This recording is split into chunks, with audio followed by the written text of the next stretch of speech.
บวนการแห่ยอดพระธาตุเนืองเมืองกว้านเนาะทางวันที่12มีนาคม2565สวัสดีทุกคนมื้อนี้เบาเสียงสำไตก็อยู่ที่เมืองกว้านเนาะ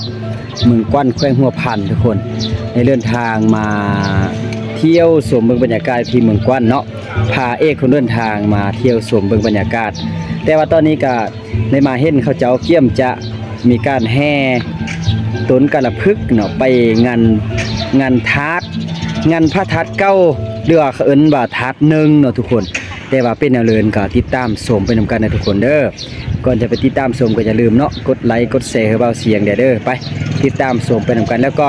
ประวัติความเป็นมาหันกะเบาเสียงก็ยังบ่ทันฮู้เนาะแล้วก็จะไปถามเบิ่งทางผู้เฒ่าผู้แก่ของเขาเจ้าเนาะไปติดตามชมบรรยากาศนำกันเลยเมืองกว้านเทศบาลเมืองกว้านเนาะตอนนี้ก็เป็นบรรยากาศหนึ่งอากาศก็แดดแห้งแต่ว่าก็บ่ได้ร้อนปานใดเนาะธรรมดาเนาะเขาเจ้าเกี่ยมเริ่มแล้วทุกคน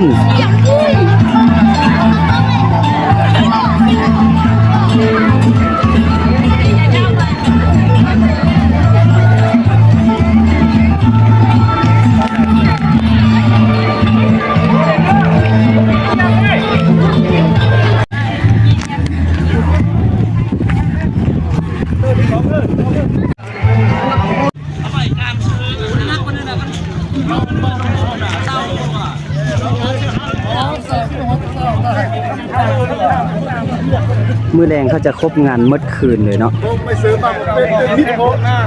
สำคัญมันคือมันดันข้างหน้านี่แต่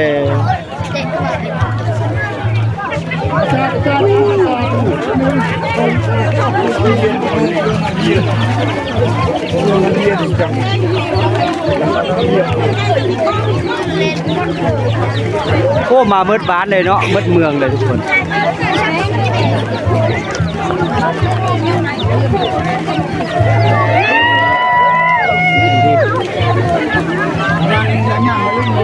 โหได้บ่จึงม้วนบ่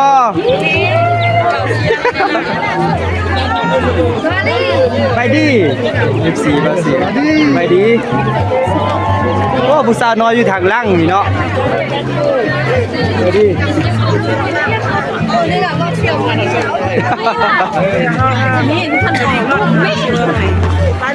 ไปดิเนอะไปดิโอ้ FC ไล่เนาะอยู่เมืองกว้านนี่เนาะ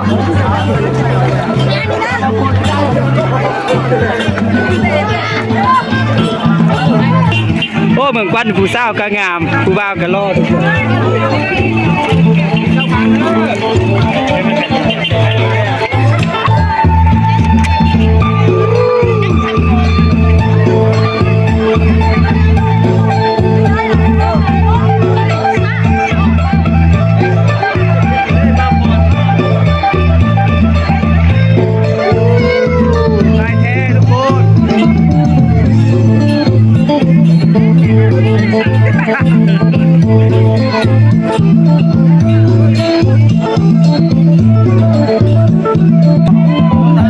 นี่ก็เป็นบรรยากาศทุกคนเมืองกว้านเด้อทักแท้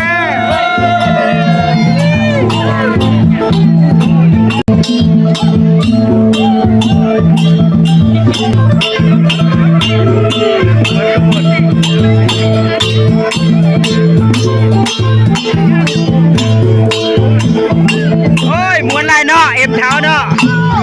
ม้วนแท้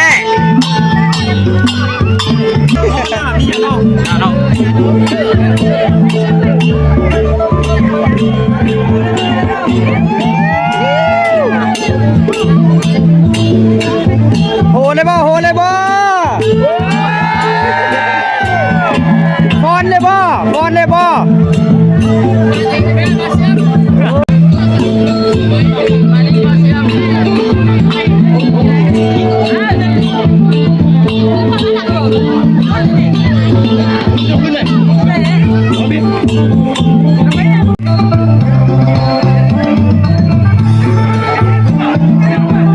นเลยทุกคนคึกคืนเลยเนาะนี่ก็คือเมืองกว้านแขวงหัวพันเด้อบรรยากาศ ก็เจ้าแห่ต้นกะละพึกหรือว่าต้นเงินต้นทองเนี่ยเนาะไปที่บัดเก้าพระธาตุเก้าของเมืองกว้านทุกคนเป็นขบวนมวลซืนคึกคืนเลยเนาะมาเมิดบ้านเมิดเมืองเลยทุกคนเนาะ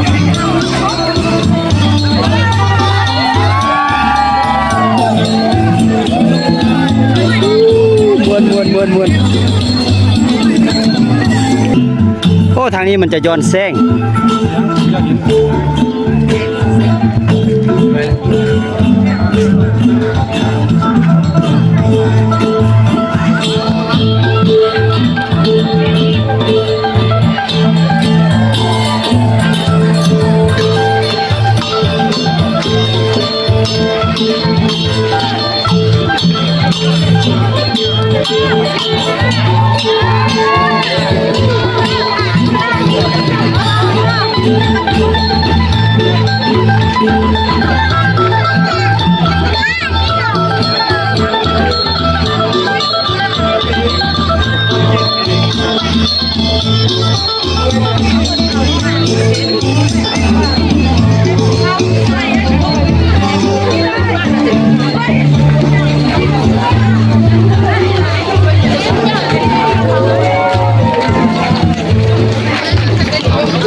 เป็นบรรยากาศคึกคืนเลยทุกคนเนาะว้ามวลซึนคึกคืนอีดีเนาะ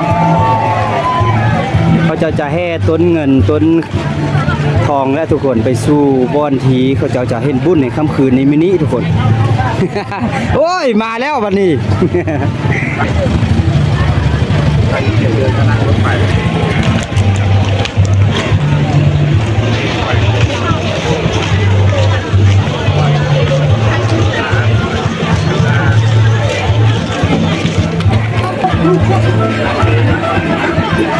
ใจลงคลิปเจ็บใจเอาสิ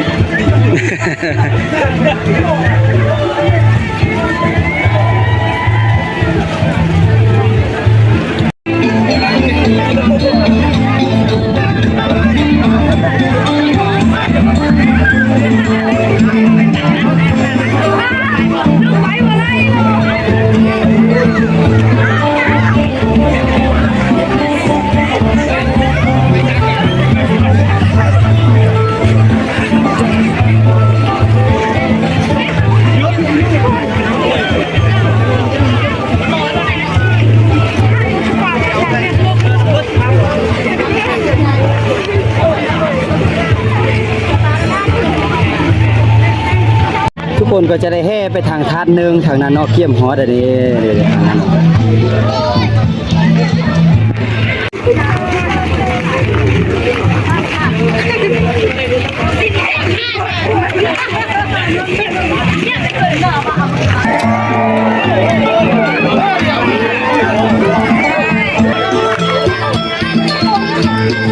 โอ้ยางใกล้สมควรทุกคนเนาะ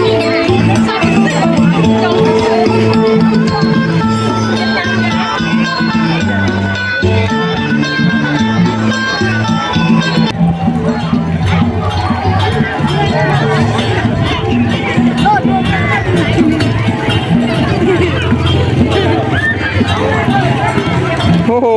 คนมาไล่เท่าไรบ้าเลยพี่น้อง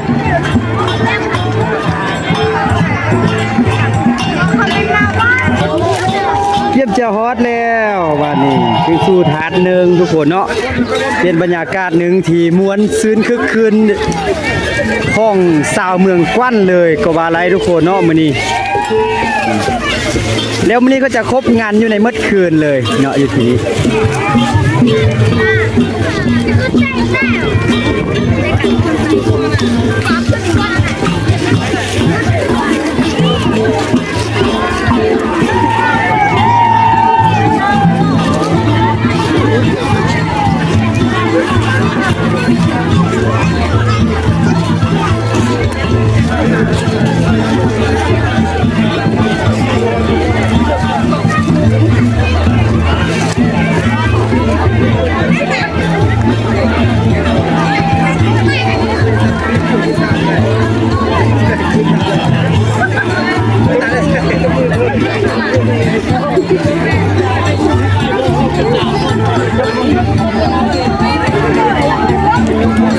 ผู้สาวเอ้ย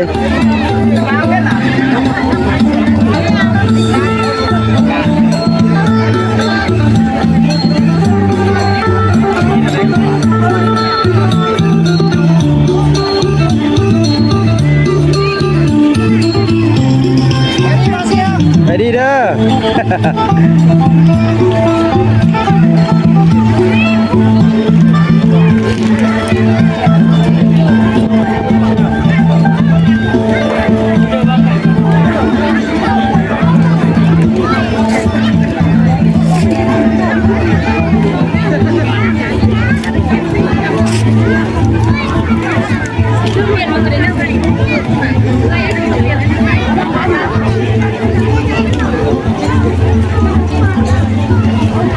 นี่ก็คือบรรยากาศหนึ่งที่เข้าฟื้นฝูถาดหนึ่งนี่เนาะก็มาเป็นบอนเคารพบูชาแล้วก็เป็นบอนท่องเที่ยวของเมืองกว้านเนาะ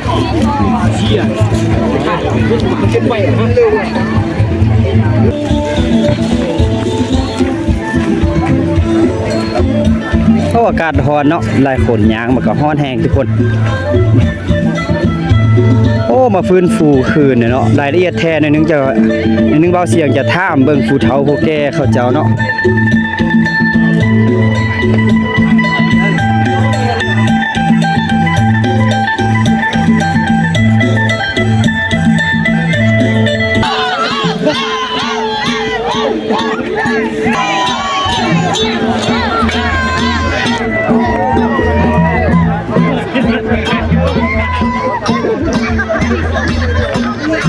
โอ้โหหลายคนเนาะเขาจะยังมีวิธีอ้อมเนาะอ้อมถาดนี่3หอบทุกคน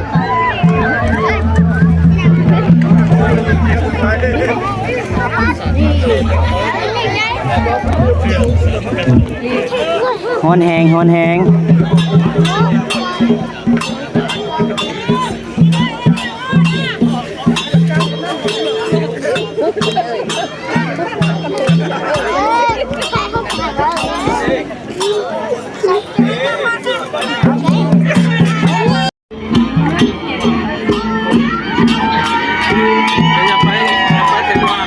ขบวนการแห่ยอดพระธาตุเนิงเมืองกว้านเนาะทางวันที่12มีนาคม25โอ้ทางนั้นม้วนสุดเลยผู้สาวเมืองกว้านก็งามเลยทุกคนยิ้มบ้านอีกเด้อ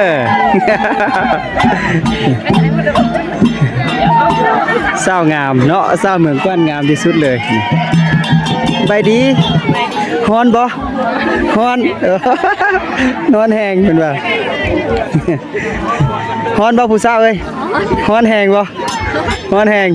จักหน่อยจะไปกินน้ำเย็นๆเด้อ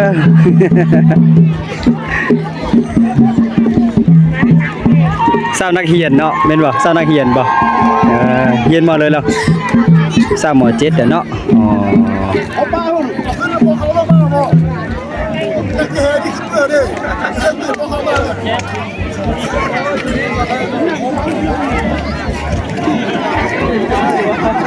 ตาม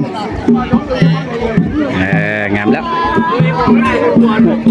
เข้าเมืองกว้านก็มีแต่ฟูยัดนี่เนาะทุกคนเนาะเสน่ห์ของเมืองกว้านก็คือนี่ทุกคนถ้าได้มาแล้วก็จะเป็นผู้สาวงามในนี้เด้มื้ออื่นนี่เบาเสียงจะถามน้องๆเมืองไปหาหนอคมบ่เนาะสิพาน้องๆไปหาหนอคม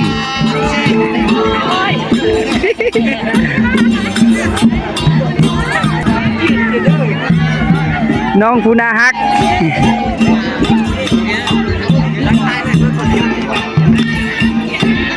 น้องอยู่บ้านเด้อฮะห้วยอ่อนโอ้น้องอยู่บ้านห้วยอ่อนที่เรามาเข้าโรงเรียนอยู่พี่เนาะ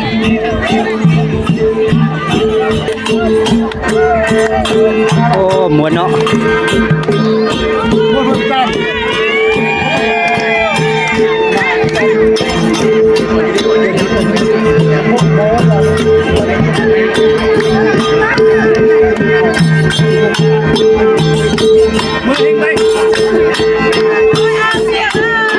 โอ้หมวนแท้ไปดีเด้อหมวนเนาะ ไปดี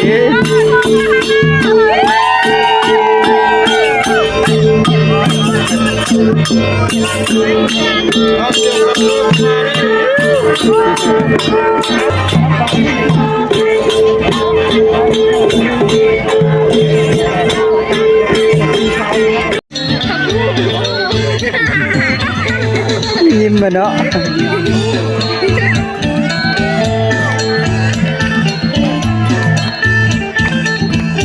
เกี่ยมเขาสู้ทาดเนาะทาดหนึ่งทุกคน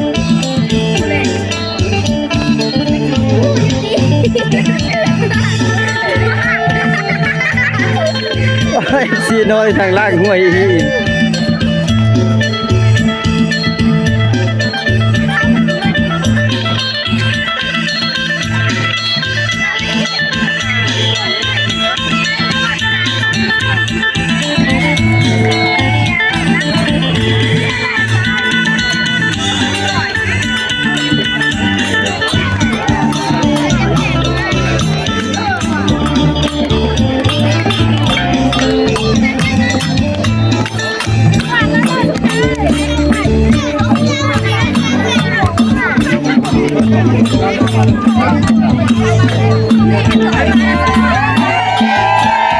วันเนาะ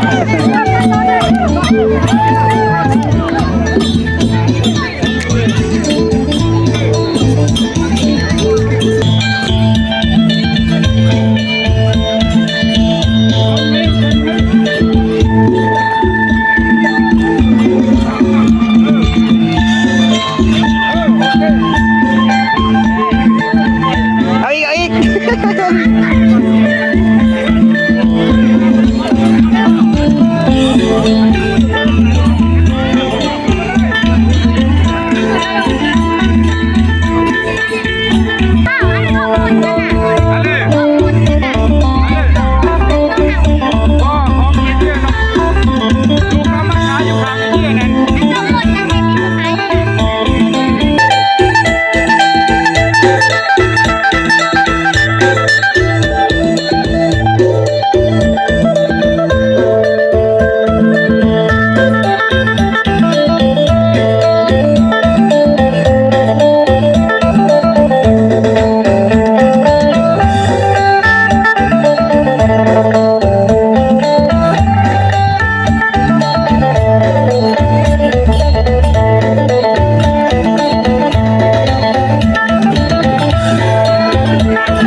FC น้อยไล่แท้เว้ย มวนเนาะบรรยากาศมื้อแรง FC อีก มื้อแรงเขาเจ้าจะพบงานอยู่ที่นี่แหละมืดคืนเลยเนาะมื้อเขาเจ้าตักบาตรก็สำเร็จเนาะ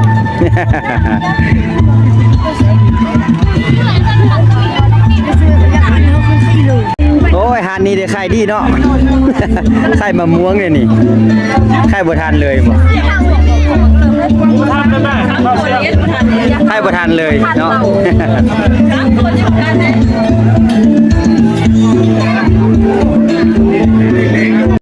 ผู้สาวปิงจี้ค่ายอยู่ในงานเนาะ งามป่านนี้ยังโสดอยู่ ไม่หนึ่ง3,000กีบบ่แม่ค่ะโอ้ยฟ้าแลดแม่ค่ะแก้มไม้อ่องต้องเลยเนาะแม่ค่ะแก้มไม้เลยได้จังเราจะซื้อแจ้กันน้องๆไม้หนึ่งกี่พันไม้หนึ่งจักพัน อันนี้ไม่5,000 ไม้หนึ่ง5,000อ๋อแม่ค่ะนี่บ่คือเบ้าเสียงคิดว่าบ่โสดอ่ะเนาะบ่กล้าเบ้ายอกฮะ โซด โอ้ยแม่ค่ะโสดดีกว่าเบาดีๆได้หน่อยนึง FC เบาเสียงตามมาจีบได้ มาจีบเขาจะมีคนมาจีบ แม่นน่ะโอ้แม่นว่าเบาเฮลี่แม่อยากเปิดใจให้ผู้เบาต่างประเทศจีบบ่เปิดใจวะโอ้น้องอายเขาถามได้ซั่นน่ะน้องอยู่บ้านเลยอยู่เมืองบ้านเมืองกวนนี้ยังเรียนบ่ เหียน บ่เรียนแล้วเรียนจบแล้ว จบแล้ว อ๋อเอิ้นซื้อเด้อน้องใหม่เมืองกวนก็มีใหม่วะโอ้สุดยอดสาวใหม่พุ่นว่าน้องมื้อนี้มาค่ายอันเลย มาขายปิ้ง ค่ายปิงมีหยังแลปิงหั่น มีปิ้งไก่ฮอนล็อกแล้วก็ลูกชิ้น ตีนไก่ฮอนล็อกลูกชิ้นอ๋อแม่ค้าผู้งามแม่ค้านี่ซื้อหยังกี้ ซื้อใหม่ น้องใหม่เอิ้นใหม่ดารานี่วะ ใหม่จัน น้องใหม่จันอ๋อน้องใหม่จันนี่มาอันเฮอเบาเสียงข้อถ้ำคักๆบัดนึงเด้น้องใหม่จันนี่สร้างครอบครัวเลยวะ ยัง วะแสดงว่ามีคู่จองเลยบ่ ยังบ่มี ยังอีกโอ้ยโสดมันบ่ แมนโซด น้องอยากน้องเฮ้อเศร้าครูว่ะครูอนุบาลว่ะ แมน โอ้ เรา เฮ้อ บ่ได้สอนเรา เป็นครูอนุบาลแต่บ่ได้สอนเนี่ยเศร้าแล้ววะอ๋ออายุจักปีแล้วน้อง 24อ่ะ 24ปีโอ้น้องอยากเปิดใจให้ผู้เฒ่าต่างประเทศจีบบ่ อย่าครับเอาน้องไม่จันถ้าวันน้องยังโสดนี่น้องอยากเปิดใจให้ผู้เฒ่าหรือว่า FC ของเบาเสียงจีบบ่ โอ้อยากเปิดแต่ อยากเปิดใจโอ้ย รักเนาะ เบาเสียงนี่มี FC อยู่อเมริกาหรือว่าอยู่สหรัฐได้เขาอยากมาจีบสาวลาว สู้เรามาจีบแม่ บ่เข้ามาจีบได้บ่ ถ้าเข้ามาย่ามเบาเสียงจะชวนมาเด้อมาจีบเนาะโอ้ยน่าฮักคือสาวไม่จันนี่เนาะ สาวเลยแม่มีผู้สาวนี่ สาวงามไล่เด้อเมืองกวนนี่เด้อโอ้ยน้องไม่จันนี่น่าฮักแท้ แกมบอง ลืมมาค่ายแต่ตอนจักโมงน้อง เราแกมบอง 4 โมง ตอน4โมงได้ค่ายไล่ได้บ่ ยัง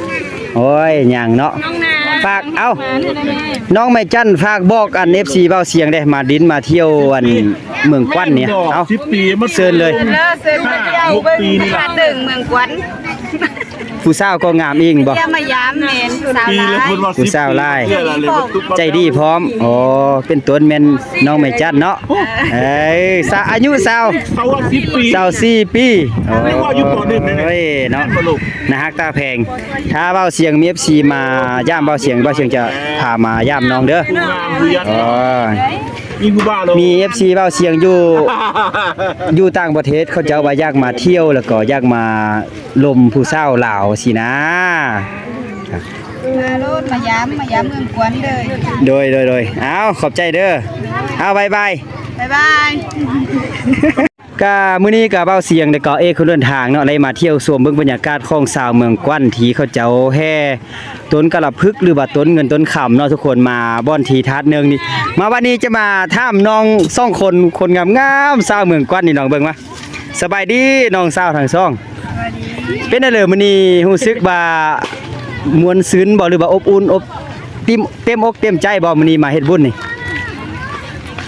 มวนซื่นแล้วก็รู้สึกอิ่มอกอิ่มใจ เจ้ามื้อนี้แล้วเขาเจ้าจะมีงานแนวเรือแล่เนาะ แห่พระธาตุหนึ่ง แห่พระธาตุหนึ่งหรือว่าเขาเจ้าต้นแต่กี้มันเป็นถาดที่เก่าแก่แมันบ่ตอนนี้เขาเจ้ากลับคืนมาเฮ็ดเป็นบ่อนเคารพบูชาแล้วก็บ่อนท่องเที่ยวอ่ะโอ้น้องมื้อนี้เขาเจ้าเปิดเป็นทางการเลยบ่ เนี่ย เนาะ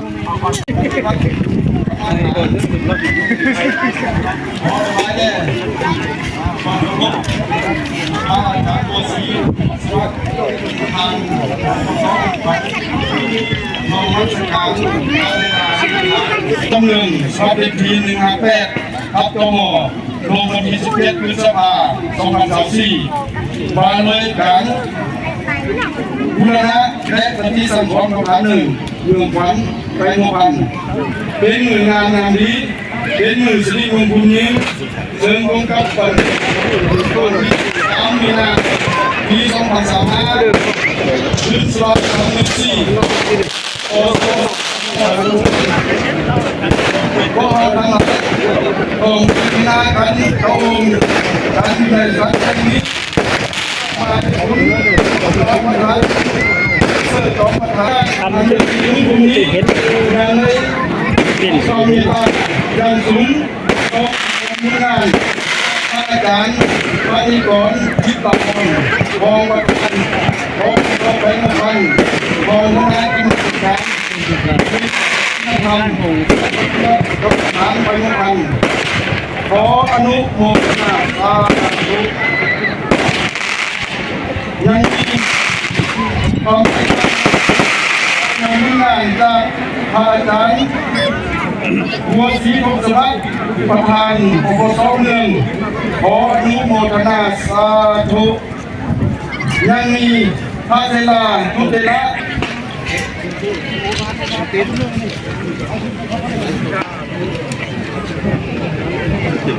อย่างไรเป็นเกียรติอย่างสูงที่เราต้อนรับหลานเรียนเอกกำแพงสนุกแพงกรรมการสุขภาพ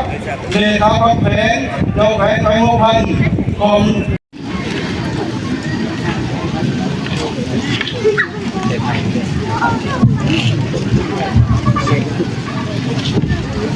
ปริมาเอก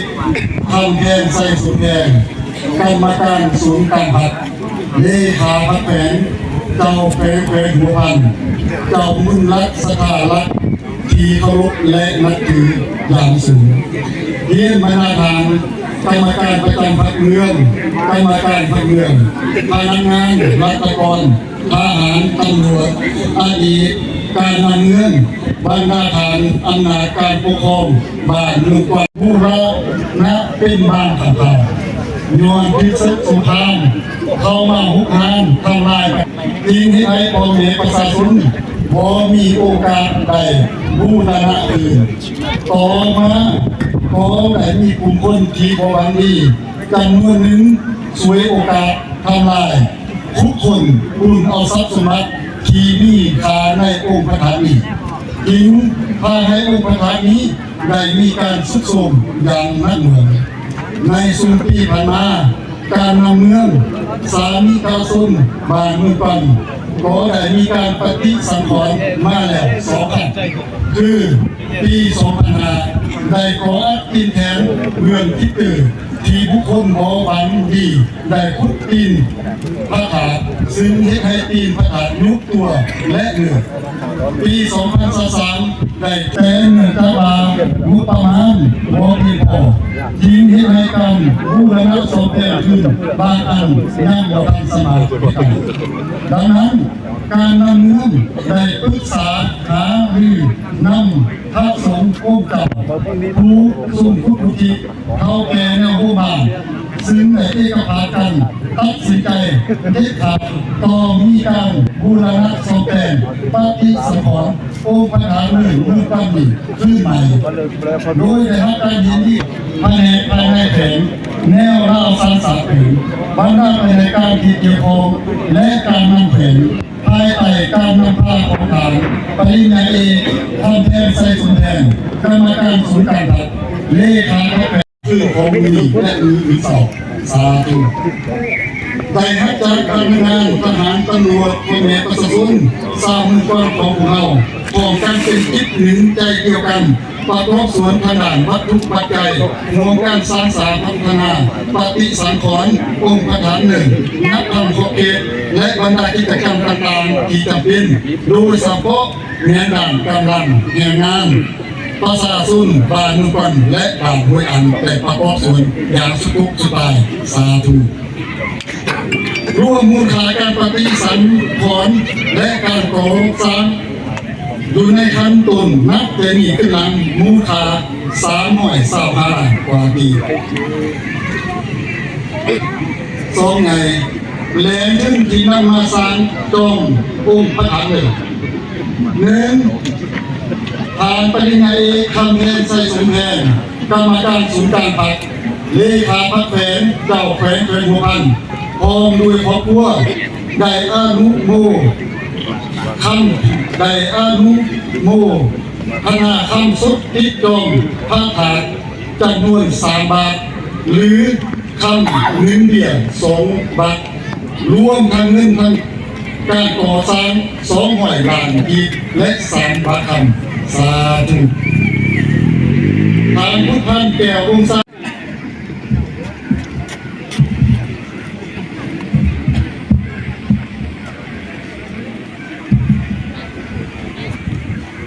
ขอนอมมนัสการพระอาจารย์จักรวัดตุนตือไปหัวพันขอนอมพระอาจารย์ใหญ่เอวมีไส้เจ้าพระเมืองเป็นเมืองเบิ้ลออกเลยคณะนำของและพนักงานนักเลงทหารตำรวจคนไหนประชาชนและพนักงานปฏิบัติอาวุโสนักธุรกิจต่างประเทศนักธุรกิจในประเทศออกด้วยทุกทางที่มาจากทางก่อนรูปจันทร์หรือประธานแขวงใกล้เคียงแต่ข้าพเจ้าหลีก็ถือว่ามีเกียรติในทางเมืองเชิญก็มาประกอบพิธียกยอดพระธาตุขึ้นสู่จอมพระธาตุเมืองกวนในทางนี้พอซื้อของมันเนี่ยครับเราคิดว่าต่อไปดอกซื้อซองก็จะซื้อที่คนเป็นซื้อแฮะถ่ายเลยเนาะแต่ก็เป็นเล็กลักษณะของมันเนาะอันนี้ครับจะเป็นดีๆนะในทุกคนต่อไปซื้อทาสก็พูดเนาะมีซื้อในน้องทาสคิดว่าอันนี้ในทางของในทุกคนงานรัฐสู่หน้าตรงนี้สอบคนตื้อสนับพิธีและก้าวเนี่ยเป็นพิธีสำหรับอุตสาหของเมืองวันของเราซึ่งวันนี้ปีหนึ่งเราจะมายามวันเราจะไปเที่ยวไปชมหลายบอนแต่เราเห็นทางของเรือเรือทางที่เราอุตสาหในตัวนานหลายร้อยปีเราจะประกอบกับทางของเมืองแต่งานของผู้สูงของในบ้านของเมืองก็มาในของประเทศส่วนของคืนของประธานก็คือกับหัวเจือของแม่ส่วนของมาในคืนานทางของป่าในโซนเสาไปผมมีผู้เดินมากางเอาไว้เอาสร้างให้บ้านเมืองเอาแต่จะพัฒนาสารเขาจะคิดว่าถ้าเขาได้ครอบคลุมโคเปนมูลละเลยแค่ในต่างประเทศมาได้เงินเทียนทางเมืองต่างๆของคนแม่ทุกคนเอาอย่างบุญน้ำทานแต่จะได้มาลบเอาไว้เลยนะมีพื้นที่ต่างๆของครัวต่างมีกองกระดิ่งเอาของศักดิ์สิทธิ์และประทานเพลงนี้คิดว่าเราจะมีความเย็นเป็นสุขเราก็ได้คนที่ดีจากเป็นของแฝงของเมืองของเมืองประชาชนโดยเฉพาะเป็นงานการกุศลหรือเมืองเขาเป็นดีเขาปรุงปูนาที่ได้ร่วมขึ้นในเขาได้ร่วมขึ้นต่างประเทศเราจะคิดเราเขาคนละฝากก็คงเป็นที่ดีนะที่แล้วต่อไปยังโคราชเป็นทาง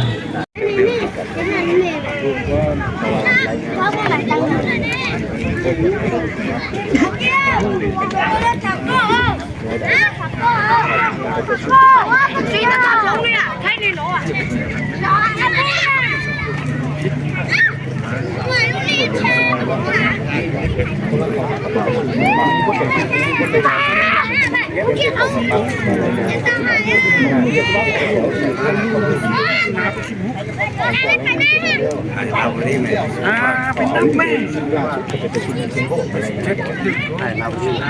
่ ฟ้ามีบ่ อยู่หั่นแหละจังไทย เป็นเนาะอ๋อก็ได้ตัวนั้น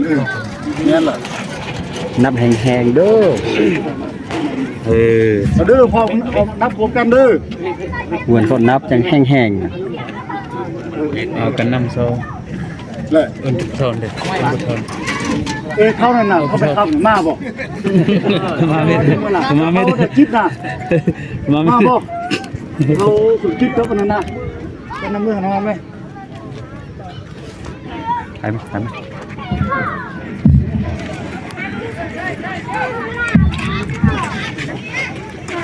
เดี๋ยวรอนับกันเด้อ เด้อ